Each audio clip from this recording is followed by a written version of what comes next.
Assalamualaikum warahmatullahi wabarakatuh. Perkenalkan, nama Ulun Haryanti, NIM 18101131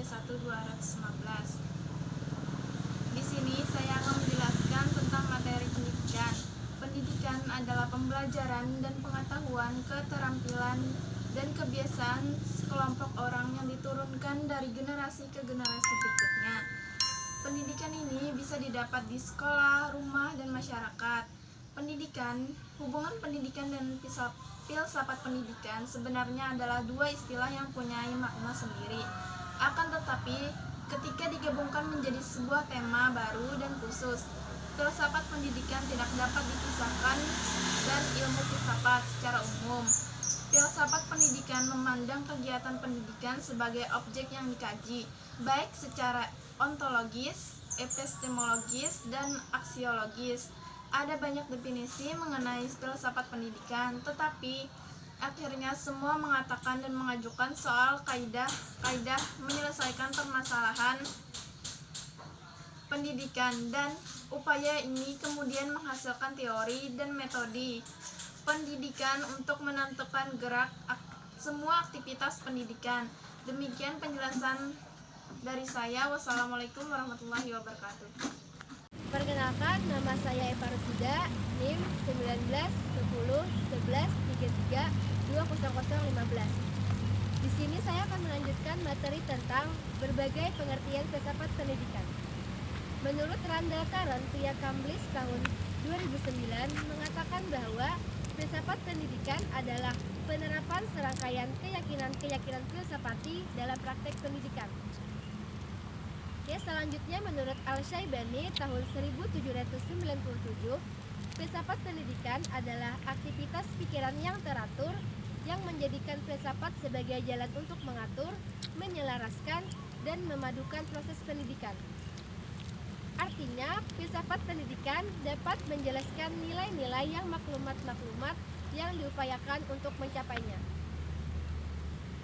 Menurut Imam Bernadib tahun 1993, filsafat pendidikan adalah ilmu yang pada hakikatnya merupakan jawaban dari pertanyaan-pertanyaan dalam bidang pendidikan. Baginya, filsafat pendidikan merupakan aplikasi suatu analisis filosofis terhadap bidang pendidikan. Demikian penjelasan dari saya ucapkan terima kasih. Assalamualaikum warahmatullahi wabarakatuh. Saya Nanda Fakturisa, NIM 19101132200017. Baik, di sini saya akan menjelaskan tentang hubungan filsafat dan pendidikan, yang mana filsafat dan pendidikan ini memiliki hubungan yang sangat erat satu sama lainnya, baik secara praktek maupun secara teori. Setiap teori pendidikan selalu didasari oleh sistem filsafat yang menjadi landasannya. Begitu pula praktek pendidikan yang selalu diupayakan dengan sebenar-benarnya sesuai dengan pemikiran yang menjadi ideologi pendorongnya.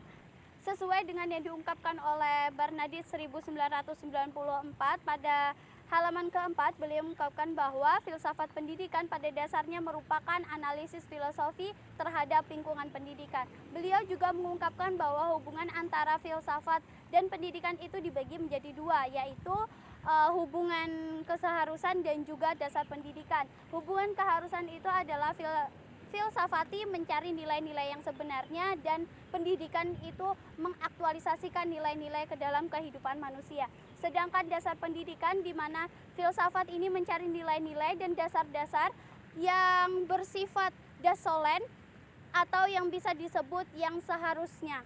Dan juga demikian dengan praktek pendidikan yang mana berusaha untuk mengimplementasikan atau mengaktualisasikan dasar-dasar tersebut dan juga memberikan masukan sesuai dengan ideal pendidikan dan juga manusia. Jadi kesimpulannya adalah pendidikan dan filsafat memiliki hubungan yang sangat erat satu sama lainnya dan memiliki hubungan timbal balik.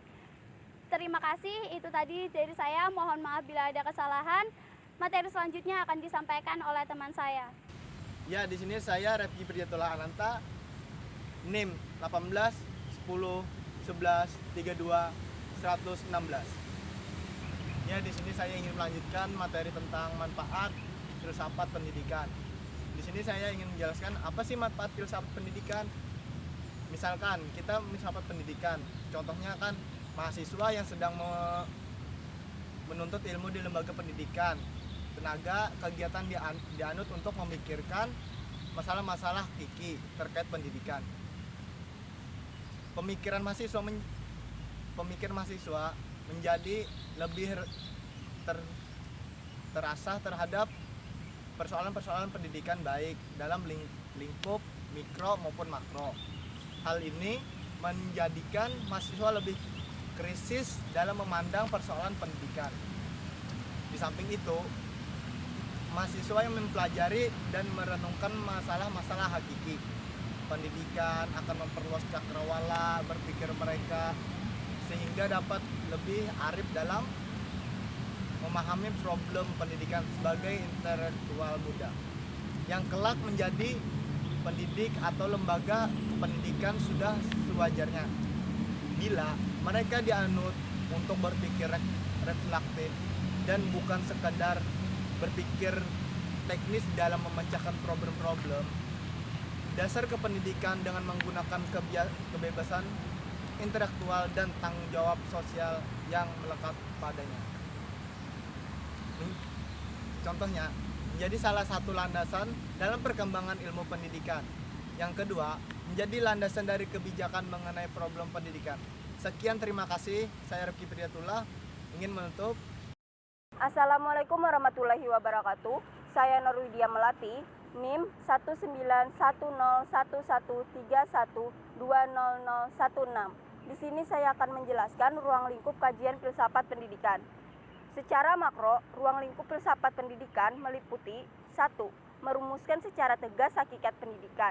Kedua, merumuskan hakikat manusia sebagai subjek dan objek pendidikan.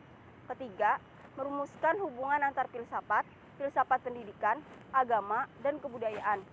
Keempat, merumuskan hubungan antar filsafat pendidikan, dan teori pendidikan. Kelima, merumuskan hubungan antar filsafat negara atau ideologi, filsafat pendidikan, dan politik pendidikan atau sistem pendidikan. Keenam, merumuskan sistem nilai dan norma atau isi moral pendidikan yang menjadi tujuan pendidikan. Jadi dapat ditarik kesimpulan, ruang lingkup filsafat pendidikan adalah semua aspek yang berhubungan dengan manusia untuk mengerti dan memahami hakikat pendidikan itu sendiri. Selanjutnya akan dilanjutkan oleh teman saya. Perkenalkan, nama saya Franciscus Bagus Hendratno dengan NIM 1810113110013. Saya akan melanjutkan pembahasan selanjutnya, yaitu tentang ruang lingkup studi filsafat itu sendiri, yaitu ada 5 menurut Will Darren. Yang pertama ada logika, estetika, etika, politik, serta metafisika.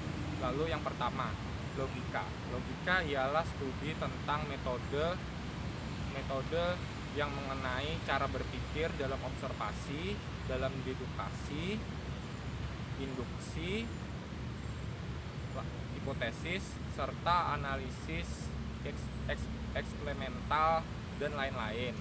Yang kedua, estetika, studi tentang bentuk, keindahan atau kecantikan yang merupakan inti dari filsafat pendidikan itu sendiri. Yang ketiga adalah etika. Etika adalah studi mengenai tingkah laku terpuji yang dianggap sebagai ilmu penerapan yang harus dilakukan dalam filsafat pendidikan yang bernilai sangat tinggi. Selanjutnya yang keempat ialah politik. Politik ialah suatu studi organisasi sosial yang memiliki nilai utama sebagaimana yang telah diteliti oleh para ahli untuk filsafat itu sendiri. Tetapi politik di sini bukan berarti politik pada umumnya. Politik di sini mengajarkan kita bagaimana caranya berpolitik sebagai seni. Itu menurut filsafat pendidikan itu sendiri untuk politik. Dan yang kelima, metafisika. Metafisika ialah suatu studi mengenai realita tertinggi dari hakikat semua benda nyata, dari benda-benda hidup. Contohnya hubungan-hubungan manusia, antara manusia dan hewan, manusia dan tumbuhan. Terus pikiran seseorang tentang metafisika ini ialah perpaduan antara pengetahuan dan pengaplikasiannya terhadap tingkah laku itu sendiri, yaitu hubungan itu. Bagaimana hubungan itu harus sejalan dengan etika, estetika, politik, dan logika, agar filsafat pendidikan itu sendiri terjalin kelimanya dan membuahkan hasil yang baik. Sekian dari saya, terima kasih.